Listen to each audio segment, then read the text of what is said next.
Hello folks, so I'm going to try and make this as brief as possible. Cut versus thrust has many facets to the discussion, but I want to focus on the thrust specifically, and I want to focus on something that needs to be considered more with thrusts in modern HEMA practice, and it's a danger of thrusts. So, I'm holding a rapier, not a very good one, to demonstrate the point. So, thrusts, essentially, when they go into a person's body, they have to come out again. Okay? Now this is something that is shown in the original treatises, but unfortunately is incredibly difficult to simulate, because in our sparring and training, we generally speaking don't want our sword to enter the other person's body at any time. So when we use blunts, and blunts that are flexible, the problem is that when you thrust someone, the blade bends against their body and you can immediately do another action, whether it be another thrust or a cut or parry or whatever.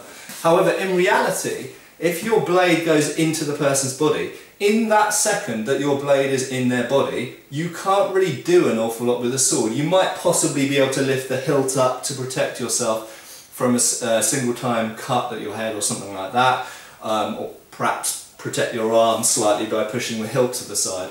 But the danger is, when that blade is in, you've got two options. You either need to pull it out very quickly, or, as some rapier treatises deal with, you actually run the point all the way through, up to the hilt, and either you use your dagger against them, which you might be using your left hand, or you grapple them or something else.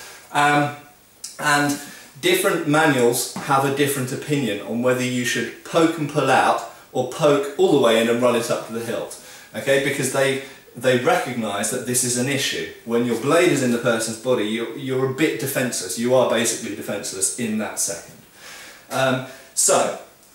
First of all, we need to recognise that this is a problem, especially for rapierists and smallsworders, in simulating rapier and smallsword or thrust-centric combat. And it doesn't only apply to those weapons, it applies to longswords and sabres and every other weapon that thrusts.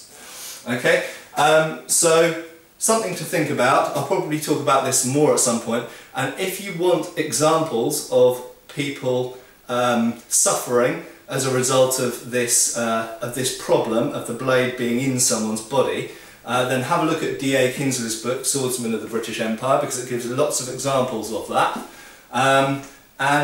Yeah, go away and have a think about it. Cheers.